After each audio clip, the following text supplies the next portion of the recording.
للہ رب العالمین والصلاة والسلام علی محمد الامین اعوذ باللہ من الشیطان الرجیم بسم اللہ الرحمن الرحیم. خواتین و حضرات، اسلامی تحریکیں عہد بہد یہ اس سلسلہ محاضرات کا عنوان ہے. اس میں ہم عالم اسلام کی 3 بڑی تحریکوں کا مطالعہ کر چکے ہیں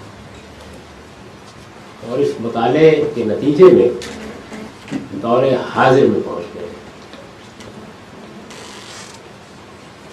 3 بڑی تحریکیں میں نے اس لیے عرض کیا ہے کہ ان کے زیر اثر معمولی فرق کے ساتھ بے شمار چھوٹی چھوٹی تحریکیں پچھلے 1200 سال میں پیدا ہوتی رہی ہیں، لیکن ان کی کوئی ایسی انفرادی خصوصیت نہیں ہے کہ جو پائیدار اثر چھوڑ سکی ہو یا عالم اسلام پر اس نوعیت کے اثرات ہوئے ہوں. تو اس وجہ سے تفصیلی مطالعے میں تو ان کو زیر بحث لایا جا سکتا ہے، لیکن اس طرح کے اجمالی محاضرات میں اس کی ضرورت نہیں. دور حاضر کو پہلے سمجھ لینا چاہیے. اس میں 3 اہم چیزیں پس منظر کی حیثیت رکھتی ہیں. ایک یہ کہ مسلمانوں کا جو سیاسی نظم قائم ہوا تھا امویوں کی صورت میں، عباسیوں کی صورت میں اور پھر بعد میں ترکوں کے زیر اثر، اور یہ آپ کو معلوم ہے کہ 1924 میں ختم کر دیا. اس کو خلافت کے خاتمے سے تعبیر کیا جاتا ہے. یعنی خلافت کا ادارہ عہد بہد بہت سے مراحل سے گزرتے ہوئے جیسا کچھ بھی تھا نام کی حد تک موجود تھا، اور سلطان عبدالحمید کو مسلمانوں کے خلیفہ کی حیثیت حاصل. 1924 میں یہ ادارہ ختم ہو گیا. مسلمانوں کی کتنی غیر معمولی وابستگی تھی اس ادارے کے ساتھ، اس کا اندازہ خلافت تحریک سے کیا جا سکتا ہے. یعنی وہ دور جن لوگوں نے دیکھا ہے وہ اس کو بیان کرتے ہیں کہ ایسے لگتا تھا کہ ہندوستان کا بچہ اس تحریک میں شامل ہو چکا ہے. بولی اماں محمد علی کی جان بیٹا خلافت پہ دے دو، اس میں بڑی لیڈرشپ بھی پیدا ہوئی. مولانا سید ابواللہ صاحب مودودی جب اپنی تحریک کا پس منظر بیان کیا کرتے تھے اور جماعت اسلامی کے 29 سال کے زیر عنوان جو ان کی بڑی مشہور تقریر ہے 1970 کے انتخابات میں شکست کے بعد انہوں نے کی تھی، اس میں بھی آپ دیکھ سکتے ہیں کہ وہ اس کی ابتدا تحریک خلافت ہی کے تجزیے سے کرتے ہیں. یعنی وہ کیا تحریک تھی، مسلمانوں کا اس سے کیا تعلق پیدا ہوا، اور اس موقع پر کہ خود مسلمان محکوم تھے انہوں نے کس جذبے اور کس شوق کے ساتھ اس تحریک میں اثار کیا، قربانیاں دی. یہ سب ہماری تاریخ کا حصہ ہے. اس میں اختلافات بھی ہوئے. یعنی محمد علی جوہر اور تحریک کے خلافت کے دوسرے اکابر جب برطانوی حکمرانوں سے خلافت کے بقا کی توقع کر رہے تھے تو اقبال اس پہ تنقید کر رہے تھے کہ خریدے نہ ہم جس کو اپنے لہو سے، مسلمان کو ہے ننگ وہ بادشاہی، خلافت کی کرنے لگا تو فدائی. تو اس طرح کے اختلافات بھی موجود تھے، لیکن اس سب کچھ کے باوجود بہرحال وہ ایک بڑی تحریک تھی اور اس کے غیر معمولی اثرات ہوئے. تو ہم اگر خلافت کے الغائی سے دور حاضر کو شروع کر لیں تو یہ غلط نہیں ہوگا. یعنی اس کے قریب کے زمانے میں ایک چیز یہ کہ مسلمانوں کا وہ سیاسی ادارہ جس نے، میں اس سے پہلے عرض کر چکا ہوں، ایک حد تک لوگوں کو مطمئن کر دیا تھا کہ ہمارا ایک بڑا سیاسی امپائر قائم ہے. چلیے وہ ساری باتیں کہ ایک عادل حکمران ہونا چاہیے اور اس درجے کا ہونا چاہیے اور اس کے یہ اوصاف و خصائص ہونے چاہیے، وہ نہیں ہے تو کم سے کم ایک سیاسی امپائر موجود ہے، اور اس سیاسی امپائر میں ہم اپنی باطنی اصلاح کی کوشش بھی کر سکتے ہیں، اپنے علوم و فنون کی تدوین کی کوشش بھی کر سکتے ہیں. یہ ختم ہوگا. ایک یہ چیز. دوسرے یہ کہ یہ ختم تو اگرچہ خود مسلمانوں ہی نے کیا، اس لیے کمال اتاترک نے اس کے الغاء کا فیصلہ کیا، لیکن اس کے اسباب میں خود مسلمانوں کا سیاسی زوال بھی ایک بڑا کردار ادا کرتا ہے. آپ کو معلوم ہے کہ پہلی جنگ عظیم میں خلافت عثمانیہ نے برطانیہ کے خلاف اتحاد میں شمولیت اختیار کر لی۔ یہ ایک سیاسی فیصلہ تھا۔ اس میں جب برطانیہ کے اتحادیوں نے شکست دی تو اس شکست کے اثرات جس طریقے سے باقی لوگوں کو بھگتنا پڑے وہ مسلمانوں کو بھی بھگتنا پڑے، کیونکہ جو فیصلہ کیا گیا تھا اس فیصلے کی نوعیت تو ہر شخص کو معلوم ہے، لیکن اثرات و نتائج اس سے مختلف نہیں ہو سکتے تھے جو ہوئے۔ تو دوسرا حادثہ یہ تھا کہ مسلمان دنیا بھر میں محکوم ہو چکے تھے۔ اس زمانے کی بڑی عالمی طاقتیں کم و بیش پورے عالمی اسلام کو اپنے زیر انتظام لا چکی تھی، اور کوئی ایک جگہ بھی ایسی نہیں تھی کہ جہاں روشنی کی کرن نظر آتی ہو یا اپنی عظمت رفتہ کی بازیابی کے لیے کوئی امید پیدا ہوتی ہو، بلکہ یہ معلوم ہے کہ جن لوگوں نے مزاحمت کرنے کی کوشش کی وہ بھی ایک المیہ بن گئے، جیسے ٹیپو سلطان ہے یا مہدی سوڈانی ہے، اس طرح کے بعض بڑے لوگ ہیں۔ الجزائر میں بھی اور جگہوں پر بھی اس طرح کی کوششیں ہوئی لیکن وہ کامیاب نہیں ہوئی۔ تو دوسرا بڑا حادثہ یہ ہوا جس چیز کو اب ہمارے ہاں عام گفتگو میں کہا جاتا ہے کہ استعماری طاقتوں نے مسلمانوں کے پورے امپائر کو حصے بکھرے کر کے اپنی قانونی بنا لی۔ خلافت کا نظم بھی ختم ہو گیا اور مسلمان اس سے پہلے ہی سے محکوم ہونا شروع ہو گئے تھے۔ اس کے بعد ظاہر ہے کہ اس محکومی کے اثرات بھی بڑے گہرے ہو گئے۔ اور دوسرا بڑا معاملہ یہ ہوا۔ تیسرے یہ ہے کہ مغرب میں ایک بہت بڑا انقلاب آیا۔ اس سے پہلے مغرب اور مشرق اپنی مذہبی تہذیبی روایت کے لحاظ سے کچھ زیادہ مختلف نہیں تھے، لیکن یہ معلوم ہے کہ مغرب میں رنیسنس کی ایک بڑی تحریک اٹھی جس نے علوم کے احیاء کی نئی جہتیں متعارف کرا دی۔ پھر اس کے بعد سائنٹیفک ریولوشن ہوا۔ علوم کیا ہیں، ان کی بنیادیں کیا ہیں، علم کہاں سے پیدا ہوتا ہے، اس کے اثرات و نتائج کیا ہیں، تجربی علم کی کیا اہمیت ہے، جو مذہبی عقائد اس سے پہلے موجود ہیں وہ کس معیار پر پرکھے جائیں گے۔ یہ ایک نئی دنیا تھی جو وجود میں آئی۔ اور پھر اس کے بعد یہ معلوم ہے کہ مغرب میں اصلاح دین کی ریفارمیشن کی ایک بڑی تحریک چلی۔ ان سب چیزوں نے مل کے مغرب میں پاپائیت کے قدیم ادارے کو، جس کی وسعت کا کبھی یہ عالم تھا کہ بڑے بڑے بادشاہ دروازے پر کھڑے ہوئے وقت لینے کے لیے منتظر رہتے تھے، اور جو فیصلہ صادر ہوتا تھا پوپ کے دربار سے وہ گویا پوری مسیحی دنیا میں نافذ ہو جاتا تھا، اس سے اختلاف کرنے کی گنجائش نہیں ہوتی تھی۔ وہی پوپ اور اس کی بادشاہی کرملن کے چند کلومیٹر کے علاقے میں نہیں ہو گئے، یعنی ایک بڑا انقلاب برپا ہوا اور ایک نئی تہذیب وجود میں آئی۔ اس تہذیب کی بنیادیں بالکل مختلف تھیں، اس میں بنیادی اقدار نئی پیدا ہو گئی، نئے تصورات نے جنم لیا، علم اور حقیقت کے عرفان کے نئے پہلو سامنے آئے، فلسفے نے سائنس کے میدان میں قدم رکھا اور ایجادات کی ایک دنیا پیدا ہونا شروع ہو گئی۔ یہ جو نئی دنیا مغرب میں پیدا ہوئی، یہ نئی دنیا سیاسی انتداب کے ساتھ ایک تہذیبی غلبہ بھی لے کر آئی، اس لیے کہ اس کے پاس بہت کچھ تھا۔ اس کے پاس نئے علوم تھے، اس کے پاس نئی دریافتیں تھیں، اس کے پاس نئے اکتشافات تھے، ایک پوری کی پوری دنیا تبدیل ہو گئی۔ تو یہ تین چیزیں ہیں جن کو اگر آپ ترتیب سے پس منظر میں رکھیں، یعنی مسلمانوں پہ سیاسی زوال آیا اور وہ آہستہ آہستہ مغربی اقوام کے محکوم ہو گئے۔ ان کی خلافت کا ادارہ جو ایک لحاظ سے علامتی حیثیت رکھتا تھا اور اب بھی گویا انہیں احساس دلاتا تھا کہ ان کی عظمت رفتہ اپنی شان کو کسی نہ کسی حد تک برقرار رکھے ہوئے ہے، اس کو ختم کر دیا گیا، اور مغربی تہذیب نئے علم، نئے فکر، نئے اہداف، نئی منازل، نئے تصورات اور نئی ایجادات کے ساتھ پوری دنیا پر غلبہ حاصل کرنے میں کامیاب ہو۔ یہ پس منظر ہے جس میں دور جدید پیدا ہوتا ہے۔ اس دور جدید میں ایک اور چیز جس کو سامنے رکھنا چاہیے وہ یہ ہے کہ مسلمانوں کا مذہبی علم، اس میں کوئی شبہ نہیں ہے کہ تصوف کی تعبیر کے نتیجے میں پورے کے پورے مسلمانوں کے ذہن کی ایک نئی جہت متعین کرنے میں کامیاب ہو چکا تھا، لیکن اس سے اختلاف کرنے والے بھی موجود تھے۔ اس میں ایک بڑا نام امام ابن تیمیہ اور ان کے شاگرد ابن قیم کا ہے۔ یہ کم و بیش آج کے لحاظ سے دیکھیں تو مسلمانوں کا دور متوسط ہے جس میں یہ دونوں بڑے لوگ پیدا ہوئے. یعنی جس طرح سے غزالی کی ایک غیر معمولی اہمیت ہے، اسی طرح امام ابن تیمیہ اور ان کے شاگرد ابن قیم کی بھی غیر معمولی اہمیت ہے. جس طرح احیاء العلوم کو ایک بڑا بنیادی مقام حاصل ہے، بالکل اسی طریقے سے اعلام الموقعین کو بھی ایک بڑا غیر معمولی مقام حاصل ہے.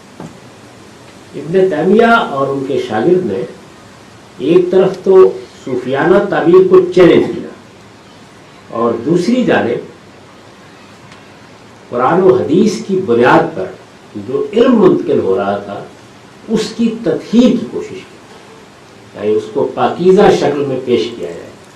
میں اس وقت کیونکہ اس کو آپ کوئی اسلامی تحریک نہیں کہہ سکتے، اس پر تفصیلی تبصرہ نہیں کر رہا، صرف یہ عرض کر رہا ہوں کہ تطہیر کا کام جو اعلیٰ فکری سطح پر یا اعلیٰ علمی سطح پر کیا گیا، اس کے اس زمانے میں تو کوئی زیادہ اثرات نہیں ہوئے، کیونکہ غزالی کی تعبیر اذہان کو پوری طرح مفتوح کر دی اور یہ کوئی آسان کام نہیں تھا کہ اس کے مقابل میں کوئی اور چیز کھڑی ہو سکے.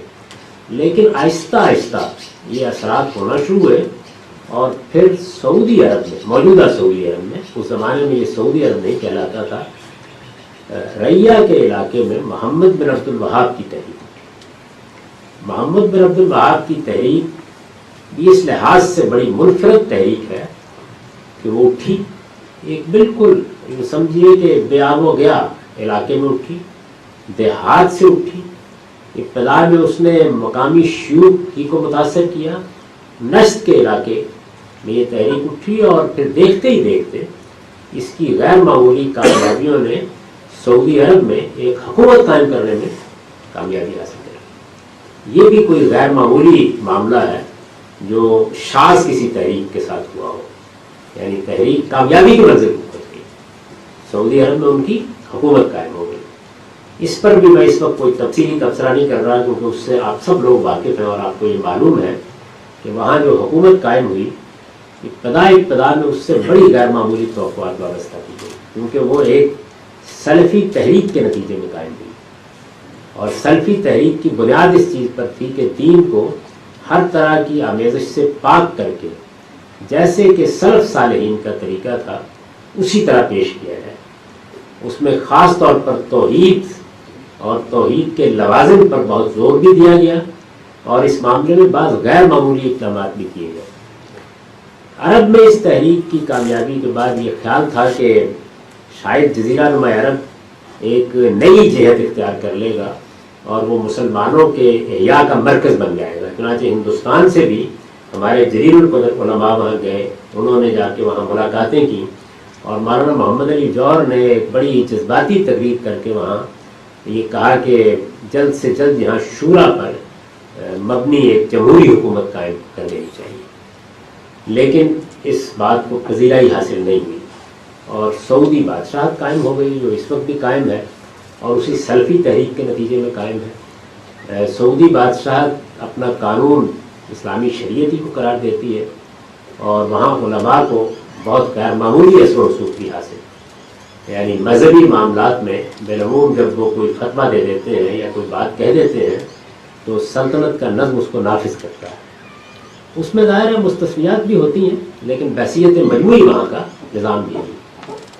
سلفی تحریک کی اس کامیابی کے نتیجے میں ہم یہ کہہ سکتے ہیں کہ ایک طرف سنی اسلام، یعنی اس کی سلفی تعبیر بھی ایک تعبیر ہے، ایک طرف سنی اسلام اس دور حاضر میں جس میں ہم پہنچ چکے ہیں اپنی ایک باقاعدہ ریاست قائم کرنے میں کامیاب ہو گئی اور وہ اس وقت سعودی عرب میں قائم ہے.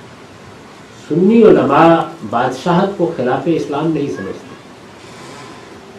یعنی یہ تو کہتے ہیں کہ اگر جمہوری حکومت قائم ہو تو بہت بہتر ہے لیکن بادشاہت کو بھی اسلام کے خلاف یا ناجائز قرار نہیں دو اور جو تعبیر شریعت کی وہاں نافذ ہے اس کو پھر جملہ سے ہی سمجھتے ہیں.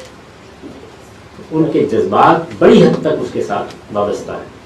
کچھ تعبیرات سے بعض گروہوں کو اختلاف ہوتا ہے، وہ اپنا اختلاف بھی بیان کرتے رہتے ہیں، جیسے کہ ہمارے ہاں بریلوی نقطہ نظر کے علماء کو انہوں نے جس طریقے سے شرک اور توحید کی تعبیر کی اس سے بہت کچھ اختلاف. چنانچہ یہ اختلاف پہلے زمانوں میں ذرا زیادہ شدت سے ظاہر ہوتا تھا، اب بتدریج اس میں کچھ کمی بھی آ گئی۔ اس لحاظ سے اگر آپ دیکھیے تو ایک تحریک کامیابی کی منزل کو پہنچ کر ایک حکومت قائم کر چکی ہے۔ اسی طریقے سے شیعہ تحریک، جس کا ہم بڑا تفصیلی تذکرہ کر چکے ہیں، اس دور حاضر میں اس نے بھی ایک بڑی کامیابی حاصل کی، بلکہ اپنی تاریخ کی بڑی کامیابی حاصل کی کہ ایران میں بادشاہ ختم ہو گئی اور اس کی جگہ علماء کی حکومت کا ہے۔ اس وقت ایران میں یہ حکومت کا 16 صدی سے زیادہ ہو گیا ہے، پوری شان و شوکت کے ساتھ قائم ہے۔ ابھی کوئی ایسا اضمحلال نظم حکومت میں محسوس نہیں ہوتا، اور نظم بنا بھی اس طریقے سے گیا ہے کہ اس کو توڑنے کے لیے بھی اب خون کی ندیاں بہے، یہ کوئی آسان کام نہیں۔ تو شیعہ تعبیر بھی اگر آپ ایک زاویے سے دیکھیں تو اپنی منزل پہنچ گئی، اور سنی تعبیر کا سلفی نقطہ نظر بھی اپنی منزل پر پہنچ گیا۔ دو اسلامی حکومتیں، ایک شیعہ تعبیر کے مطابق اور ایک سنی تعبیر کے مطابق اس وقت دنیا میں قائم ہے، بلکہ 5-6 سال کے لیے ایک اور حکومت بھی سنی تعبیر کے مطابق قائم ہو گئی تھی، اور وہ طالبان کی حکومت افغانستان میں قائم ہوئی۔ کیسے قائم ہوئی وہ ایک الگ بحث، آگے چل کے اس کو دیکھیں گے۔ یہ منظر ہے، اس کو اپنے ذہن کے اندر رکھیے۔ یعنی یہ آپ یوں سمجھ لیجئے کہ 20ویں صدی کی ابتدا سے یہ منظر پیدا ہونا شروع ہوا ہے، اور آج تک اب اسی منظر کے بعد پہلو ہے جو مجھے آپ کے سامنے پیش کر دیا۔ اس عرصے کے دوران میں جیسے کہ میں نے عرض کیا کہ ایک طرف سلفی تحریک کو کامیابی حاصل ہوئی، دوسری طرف شیعہ تحریک کو کامیابی ہوئی۔ ان دونوں تحریکوں کے متوازی بعض تحریکیں پیدا ہوئی، اور ان میں مؤثر ترین تحریکیں 3 ہیں۔ ایک اخوان المسلمون کی تحریک، جو حال ہی میں مصر میں اقتدار کی منزل تک پہنچ گئی، لیکن پھر فوج نے اقدام کر کے ان کی حکومت ختم کر دی، یعنی چند دنوں ہی کی حکومت حاصل ہوئی۔ دوسرے جماعت اسلامی بر صغیر میں پیدا ہوئی، آپ حضرات بڑی حد تک اس کی تاریخ سے واقف ہیں۔ اور تیسرے ترکی میں نورسی تحریک، جس کے بڑے لوگوں میں اب فتح اللہ گولن ہے، اور یہ جو موجودہ حکومت ہے وہ بھی اصل میں اسی تحریک کے زیر اثر پیدا ہوئی۔ تو یہ 3 بڑی تحریکیں ہیں جن کو آپ دور حاضر کی تحریکیں کہہ سکتے ہیں۔ ایک ایک کر کے ہم اس کا جائزہ لیں گے، اور ہماری یہ نشست اسلامی تحریکیں عہد بہد یہ اسی پر ختم ہو جائے۔ اس میں سب سے پہلے اخوان کو لے لیجیے۔ اخوان المسلمون، اس کے 2 نام عام طور پر معروف ہیں۔ الاخوان المسلمون جب اختصار سے کہا جاتا ہے تو یہ نام دیا جاتا ہے، پورا نام تھا جمعیت الاخوان المسلمین، پورا نام اس کا یہ تھا۔ حسن البنا مصر کے قصبے محمودیہ میں پیدا ہوئے 1906 میں۔ یہ دیکھیے، یہ 20ویں صدی کے آغاز سے یہ سب کچھ پیدا ہونا شروع ہوا۔ 1906 میں مصر کے قصبے محمودیہ میں پیدا ہوئے۔ 1927 میں انہوں نے قاہرہ کے دارالعلوم سے سند فراغت حاصل کی۔ ان کو اگر آپ اس زمانے کے لحاظ سے فکری سطح پر سمجھنا چاہیں تو 3 چیزیں آپ کہہ سکتے ہیں کہ پوری شخصیت کی دلچسپی کا مرکز نظر آئے گی۔ ایک یہ کہ اسلامی تعلیمات کے ساتھ، اسلامی شریعت کے ساتھ، مذہب کی حیثیت سے اسلام کے ساتھ حسن البنا کا غیر معمولی لگاؤ۔ دوسرے تصوف، وہی صوفیانہ تعبیر جس نے بر صغیر میں دیوبند کو جنم دیا، اور پھر اس کے بعد ہم تبلیغی جماعت تک اس کا عروج دیکھ رہے ہیں۔ تصوف اخوان المسلمون کی تحریک میں بھی حسن البنا کی شخصیت کا ایک لازمی عنصر ہے۔ وہ تصوف سے متاثر بھی تھے، اور اپنے مزاج اور اپنی افتاد طبع کے لحاظ سے بھی صوفیانہ تعبیرات کو پسند کرتے تھے۔ تیسرے یہ کہ جیسے کہ میں نے آپ کی خدمت میں عرض کیا، مغربی استعمار کا غلبہ ہو چکا ہے، وہاں پر بھی مغربی تہذیب کے اثرات کریا کریا پھیل رہے ہیں۔ حکومت اور حکومت کے ادارے بھی اس سے متاثر ہیں، اور مصر کی اپنی قومی وحدت بھی خطرے میں محسوس ہوتی ہے تو ایک قومی تحریک کا جذبہ اور دائیہ بھی حسن البنا کی شخصیت میں ملتا ہے. یہ تین عناصر ہیں جن سے مل کر ان کی شخصیت بنتی ہے. 1927 میں یہ تعلیم سے فراغت کے بعد اسماعیلیہ کے سرکاری اسکول میں استاد مقرر کیے گئے اور یہی اسماعیلیہ میں انہوں نے مارچ 1929 میں اخوان المسلمین کی بنیاد رکھی. یہ اخوان المسلمین کا تصور پیدا ہوا جس طرح ابتدا میں صوفیانہ تحریک محاسبے کی تحریک تھی، اسی طریقے سے صوفیانہ مزاج کی تربیت گاہیں، صوفیانہ مزاج کی باطنی تطہیر حسن البنا کے ہاں بنیادی حیثیت رکھتی ہے. اور اسی چیز کے ساتھ وہ یہ سمجھتے ہیں کہ اسلامی تعلیمات کا بھی فرد اور معاشرہ دونوں میں احیاء ہونا چاہیے، اور قومی جذبات نہر اسفیز پر برطانیہ کا انتداب کیوں ہے، اسرائیل میں کیا مسائل ہیں، ہمارے اندرونی نظام میں کیا صورت ہے، ہمارے اداروں کی کیا شکل ہے. یعنی قومی تحریک جب بھی پیش آئے گی تو ظاہر ہے کہ ایک سیاسی تصور بھی اس کے ساتھ قائم ہوگا. تو انہی چیزوں کو سامنے رکھ کے انہوں نے الاخوان المسلمون کی بنیاد رکھی. 11 اپریل 1929 کو اس کا رسمی اعلان کیا گیا تھا. یہ میں آپ کو اس کی تاریخ اس لیے بتا رہا ہوں کہ آپ یہ سمجھ سکیں کہ یہ جماعت اسلامی سے بہت مقدم تحریک ہے. جماعت اسلامی کی ابتدا 26 اگست 1941 کو ہوئی تھی لاہور میں. تو 11 اپریل 1929 کو اس کا رسمی اعلان ہوا. 1933 میں اسماعیلیہ سے حسن البنا کا قاہرہ میں تبادلہ ہو گیا. بس یہ وہ موقع ہے کہ جس کے بعد اس تحریک کی بنیادیں بہت وسیع ہوئیں. وہ قاہرہ میں تشریف لائے تو ان کی شخصیت کے زیر اثر ان کا جو طریقہ کار تھا، قہوہ خانوں میں جاتے تھے، مجالس منعقد کرتے تھے، لوگوں کو لے کر باہر نکل جاتے تھے، جنگلوں اور صحراؤں میں تربیتی کیمپ لگا دیے جاتے تھے. تو ایک طرح کی باطنی تطہیر، اس کے ساتھ قومی جذبہ پیدا کرنے کے دائیات، اور پھر اسلامی تعلیمات اور ان کی احیاء کا تصور، ان چیزوں کو لے کر لوگوں کی تربیت کی جاتی ہے.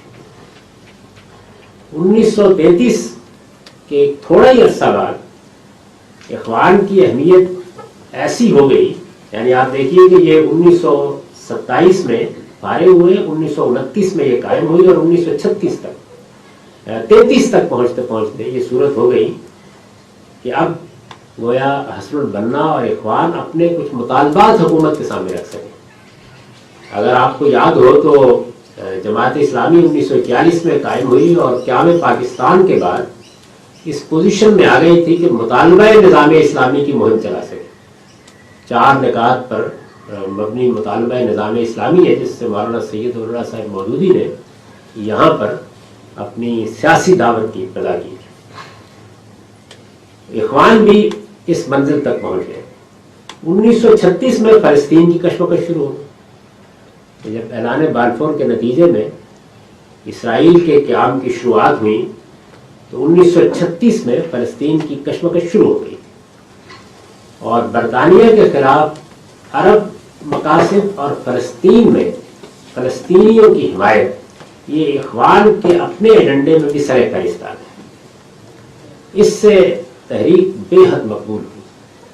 یعنی جب کوئی تحریک اپنے سامنے کوئی قریبی قومی اور سیاسی مقصد رکھ لیتی ہے تو پھر اس کی مقبولیت بھی غیر معمولی ہو جاتی ہے. چنانچہ اخوان کو یہ چیز حاصل ہوئی کہ ایک تو خود عالم عرب اس وقت جس کشمکش سے گزر رہا تھا اس میں یہ ضرورت تھی کہ ایک اصولی موقف کے ساتھ کوئی تنظیم، کوئی جماعت، کوئی بڑی شخصیت سامنے آئے. دوسری جانب فلسطین کا مسئلہ بھی ایک طرح سے پورے عالم اسلام کا مسئلہ تھا، تو انہوں نے بڑا غیر معمولی کردار اس میں ادا کیا. میں اس وقت اس پر گفتگو نہیں کر رہا کہ صحیح کیا یا غلط کیا، صرف یہ بتا رہا ہوں کہ ایک تحریک جو اسلامی تعلیمات کے احیاء، قومی مقاصد کی تعمیر اور صوفیانہ تربیت کے دائیات لے کے اٹھی تھی، اس کا یہ پہلو اس کی غیر معمولی مقبولیت کا باعث بنا. دسمبر 1946 میں اسماعیل صدقی کی وزارت میں انگریزی اقتدار کے خلاف بڑی شدت سے انہوں نے جدوجہد شروع کر دی. یعنی اب گویا ایک طرح سے تحریک سیاسی ہوتی جا رہی ہے. اگرچہ ابتدا میں اس کے مقاصد اتنے سیاسی نہیں تھے، لیکن بتدریج یہ چیز نمایاں ہونی شروع ہو گئی، کیونکہ قومی تحریک کا سموِدھان پہلے دن سے موجود تھا. جیسے مولانا سید اللہ مولوی صاحب کہتے تھے کہ یہ کیوں آپ کہتے ہیں کہ ہمارے ہاں سیاست پاکستان کے بعد داخل ہوئی ہے؟ میری ابتدائی تحریروں میں بھی یہ ساری چیزیں موجود تھیں، یہاں تک کہ خود جماعت اسلامی کی ابتدا مسلمان اور موجودہ سیاسی کشمکش سے ہوئی. یعنی جو ان کی ایک بڑی غیر معمولی کتاب ہے جس میں انہوں نے ہندوستان کی پوری سیاسی کشمکش کا اپنے زاویہ نظر سے تجزیہ کیا ہے. اس موقع کے اوپر اخوان نے یہ موقف اختیار کیا کہ یہ سارا جتنا بھی قضیہ پیدا ہوا ہے اس میں مذاکرات کا طریقہ اختیار کرنے کی بجائے جہاد کا اعلان کیا جائے. 1948 میں پہلی جنگ فلسطین ہوئی اور اس میں عرب لیگ کے پرچم کے نیچے اخوان نے بڑی عدیم المثال جرأت کا مظاہرہ کیا. یعنی یہ لڑے اور ان کے لوگوں نے اس مارکے میں داد شجاعت دی. پھر محمود فہمی نقراشی یہ زمانے میں وزیر ہو چکے تھے، ان کی طرف سے ان پر پابندی لگائی گئی. یہ پہلی پابندی تھی جو اخوان پر لگی. تھوڑے دنوں کے بعد محمود فہمی کا قتل ہو گیا. اس کا الزام اخوان پر لگا، یعنی پابندی بھی پہلی بار لگی، قتل کا واقعہ ہوا اور الزام بھی اخوان پر لگ گیا. اس کی جوابی کارروائی ہوئی اور 12 فروری 1946 کو حسن البنا کو قتل کر دیا. تحریک کے بانی اور اخوان کے مرشد عام، بڑی غیر معمولی شخصیت تھی ان کی. اگر آپ ان کی کتابیں پڑھیں یا ان کی تحریریں تقریریں دیکھیں تو یہ معلوم ہوتا ہے کہ ایک صوفیانہ مزاج کا حامل شخص جس کے اندر بڑی دردمندی اور دلسوزی بھی ہے، اپنی بات کو کہنے کا سلیقہ بھی ہے، قومی جذبے سے بھی سرشار ہے اور اسلام کے ساتھ بھی اس کی بڑی غیر معمولی کمٹمنٹ ہے. بڑی غیر معمولی شخصیت. ان کا قتل ہو گیا اور جب ان کا قتل ہوا تو اس کے بعد پھر حسن الغیبی کچھ عرصے کے بعد مرشد عام منتخب کیے گئے. حسن الغیبی اندر کے لوگوں میں سے نہیں تھے، یہ ایک زمانے میں جج رہے تھے اور ان کا انتخاب کیا گیا کہ یہ اب حسن الغیبی کے بعد مرشد عام ہوں گے. یہ وہ دور ہے کہ جس میں یہ کچھ محتاط ہو گئے اور پھر یہی دور ہے جس میں اخوان کا بہترین لٹریچر وجود میں آیا. اسی دور میں تفسیریں لکھی گئیں، اسی دور میں جو بڑے بڑے ان کے شاہ دماغ ہیں ان کی تصنیفات سامنے آئیں. یہ ایک لحاظ سے کہا جا سکتا ہے کہ اخوان کا علمی لحاظ سے غیر معمولی دور ہے. یعنی اس میں کچھ چونکہ وقفہ ملا ہے تو بہت کام اس میں ہوا. شاہ فاروق حسن البنا سے بہت مرعوب تھے اور یہ سمجھتے تھے کہ یہ تحریک خطرہ بن سکتی ہے. شاہ فاروق نے ایک موقع پر حسن البنا اور ان کی تحریک کو استعمال کرنے کی بھی کوشش کی. جب ان کے خلاف فوج میں کچھ سازشیں ہو رہی تھیں تو انہوں نے چاہا کہ ان کے اثرات فوج میں بھی ہیں تو ان کو استعمال کرنے کی کوشش کی جائے. لیکن اخوان نے اس کے بالکل برخلاف شاہ فاروق کی حکومت کے خاتمے کے لیے جدوجہد کی. چنانچہ جو انقلاب برپا ہوا اور جس میں شاہ فاروق کی حکومت ختم کر دی گئی، اس کے بارے میں عام طور پر کہا جاتا ہے کہ وہ اخوان کے متاثرین نے برپا کیا. جمال عبد الناصر کے بارے میں بھی یہی کہا جاتا ہے کہ وہ ایک زمانے میں اخوان کی مجلسوں میں شریک ہوتے تھے اور بلکہ یہاں تک بھی بعض لوگ کہتے ہیں کہ اخوان کے ساتھ ان کا باقاعدہ تعلق بھی کسی زمانے میں رہا ہے. تاہم اس میں بہت سی چیزیں جن کی تردید بھی کی جاتی ہے. شاہی کا خاتمہ ہو گیا اور پھر جب انقلاب برپا ہوا تو 1948 میں یہ فوج کے دوش بدوش لڑے. جس طریقے سے مشرقی پاکستان کی علیحدگی کی جنگ میں جماعت اسلامی فوج کے دوش بدوش لڑی، بالکل اسی طریقے سے اخوان نے بھی فوج کا ساتھ دیا. جنگ سویز ہوئی جس میں سویز کینال کو آزاد کرانے یا اس کو مصری اقتدار کے تحت کرنے کے اقدامات کیے گئے، اس میں بھی یہ فوج کے ساتھ تھے. 23 جولائی 1952 کو انقلاب برپا ہوا. جیسے ہی انقلاب برپا ہوا اور ایک آپ کہہ سکتے ہیں کہ فوجی حکومت یا نیم فوجی حکومت قائم ہو گئی، اب حکومت کیسی ہونی چاہیے اس پر اختلافات ہونا شروع ہوئے. یعنی اس سے پہلے تک تو بہت تعلقات روابط تھے. یہ ایسے ہی ہے کہ جیسے جماعت اسلامی مشرقی پاکستان میں فوج کے ساتھ لڑ رہی تھی، لیکن اگر اس کے بعد فوجی انقلاب ہو تو حکومت بنانے میں تو اتفاق نہیں ہوگا. کیسی حکومت ہونی چاہیے، اسلام کا کیا مقام ہونا چاہیے، بہت اختلافات ہوئے. اسی طرح سوئس کے معاملے پر بھی اختلافات ہوئے. اور 1954 میں جمال عبد الناصر نے انخلا کے نہر سوئس سے انخلا کے معاہدے پر دستخط کر دیے. اخوان اس سے مطمئن نہیں ہوئے، چنانچہ اس پر بھی ایک بڑی کشمکش کا آغاز ہوا. اور 1954 میں یہ الزام لگایا گیا کہ اخوان نے دل برداشتہ ہو کر جمال عبد الناصر کی جان لینے کی کوشش کی. یعنی جس طریقے سے پہلے ایک الزام لگایا گیا تھا اسی طرح یہ الزام بھی لگایا گیا. اس کے فوری نتیجے کے طور پر حکومت نے تحریک کو غیر قانونی قرار دے دیا، اور وہ بہترین دماغ جن میں سید قطب ہے اور محمد عبد القادر اولیاء شہید اور بہت سے اور غیر معمولی اکابر ہیں جن کی تحریریں آپ پڑھتے ہیں، وہ پھانسی چڑھا دی گئی، موت کی سزا ان کو دی گئی، اور 10,000 سے زیادہ کارکنوں کو مختلف سزائیں دے کر جیلوں میں ڈال دیا گیا. یہ اخوان کا پس منظر ہے. اس کے بعد سے وہ مسلسل جدوجہد کر رہے ہیں، مختلف صورتوں میں جدوجہد کر رہے ہیں. حالیہ واقعات مجھے بیان کرنے کی ضرورت نہیں ہے، وہ آپ سب کے سامنے ہے کس طریقے سے وہاں وہ انتخاب جیت گئے تھے. پھر اس کے بعد محمد مرسی کی حکومت قائم ہو گئی، پھر انہوں نے ایک دستور بنایا اور وہ حکومت پھر فوج کی طرف سے ختم ہو گئی. یہ ساری تاریخ کیونکہ سامنے کی تاریخ ہے تو اس کو بیان کرنے کی ضرورت ہے. اخوان کے جو اہم نظریات ہیں ان کو میں بس چند لمحوں میں بیان کر دیتا ہوں. ایک چیز یہ ہے کہ اخوان مغربی تہذیب کو اسلام کے لیے بڑا خطرہ سمجھتی ہے، چنانچہ وہ اس کو جاہلیت جدیدہ سے تعبیر کرتے ہیں اور اس پر بڑی شدید تنقید کرتے ہیں. وہ قومیت کے نظریے کو، یہ جو نیشنل اسٹیٹ کا نظریہ ہے اور جس میں وطن کی بنیاد پر یا رنگ یا نسل کی بنیاد پر قومیں بنتی ہیں، اس کو بھی ہدف تنقید بناتے ہیں. اسلام کے بارے میں وہ یہ کہتے ہیں کہ وہ بیک وقت ایمان بھی ہے، عبادات بھی ہے، وطن بھی ہے، قوم بھی ہے، مذہب و حکومت بھی ہے. اسلام ایمان عمل ہر چیز کا مجموعہ ہے، اور اگر حکومت سے علیحدگی ہو جائے گی تو اسلام کا خاتمہ ہو جائے گا. یعنی اس معاملے میں ان کا نقطہ نظر یہ ہے. اجتہاد پر زور دیتے ہیں لیکن فقہ کی اہمیت کو مانتے ہیں.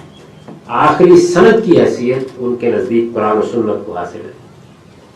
حکومت سادہ لفظوں میں کہیے تو گویا ان کے ہاں ارکان اسلام میں سے ایک ہے. یعنی ایک تو وہ ارکان اسلام ہے جو ہر شخص کو معلوم ہے، وہ حکومت کو بھی ایک طرح سے ارکان اسلام میں سے ایک رکن سمجھتے ہیں. اور وہ یہ کہتے ہیں کہ حکومت کا قیام یہ اصول و عقائد کے مرتبے کی چیز ہے، یہ کوئی فرعی چیز نہیں ہے. یعنی جیسے آپ نے رفع یدین کر لیا یا رفع یدین نہیں کیا، اس درجے کی چیز نہیں ہے. اور یہ ضروری ہے کہ مسلمان فرد، مسلمان خاندان، مسلمان قوم، مسلمان حکومت، یہ چاروں عناصر اسلام کے زیر سایہ، یعنی ان میں سے کسی ایک کو بھی الگ نہیں کیا جا سکتا. اخوان اس کے سارے عرصے کے دوران میں اپنے نظریات، افکار اور اصول و عقائد کے ساتھ صرف مصر ہی تک محدود نہیں رہے، دنیا کے بلکہ عرب ملکوں میں سے بہت سے دوسرے ملکوں میں پھیل گئے. چنانچہ شام میں بھی ان کے خلاف تعدیبی اقدامات بھی ہوئے اور بڑے ظالمانہ اقدامات بھی، جیسے کہ مصر میں ہوئے اس طرح سے ہوئے، اور اب بھی ان کے ممالک میں بڑے گہرے اثرات موجود ہیں. یہ اخوان ہے.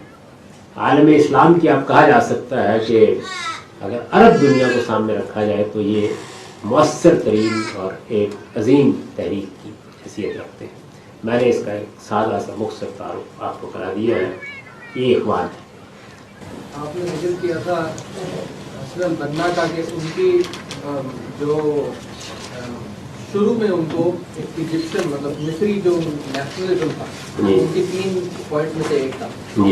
تو وہاں سے یہ جو ان کی موومنٹ ہے اخوان کی آج، جس میں یہ رنگ و نسل کی بنیاد پر، قومیت کی بنیاد پر ملک نہیں ہونا چاہیے، یہ کیسے ہوا؟ جب ان کے لیڈر جس نے اسٹارٹ کیا تھا اس نے یہ کہا کہ بھائی یہ نیشنلزم از امپورٹنٹ، تو یہ کیسے ہوا کہ اب وہ یہ کہتے ہیں کہ بھائی پوری دنیا میں ایک ہی؟ نہیں، ان دونوں میں کوئی تضاد نہیں ہے. قومی تحریک کا مطلب یہ تھا کہ جس طریقے سے ہم اگر علامہ اقبال کے فلسفے سے پاکستان میں گفتگو شروع کریں تو پاکستان پہلا بیس ہے. یہی کہتے ہیں کہ خاص ہے ترکیب میں قوم رسول ہاشمی، اور قومیت کے وطنی نظریے کو انہوں نے شدید تنقید کا ہدف بنایا، بلکہ وہ اشعار کہے جو اب بھی جو بندیوں کے اور ان کے درمیان کشمکش کا باعث بنتے ہیں، جو بند حسین احمد اینچ بلجبیس. اور پھر پاکستان کی طرح کے نظریے کی بھی ایک طرح سے تائید کی. اس وقت تو پاکستان کا لفظ اس طرح سے وجود پذیر نہیں ہوا تھا. تو اس کو آپ اگر دیکھنا چاہیں اس پس منظر میں تو آپ یہ کہہ سکتے ہیں کہ ایک پہلا قدم یہ ہے کہ ایک حکومت وجود میں آ جائے، پھر اس کے بعد اس کو ایک عالمی حکومت میں یا عالمی خلافت میں تبدیل کرنے کی جدوجہد کی جا سکتی ہے.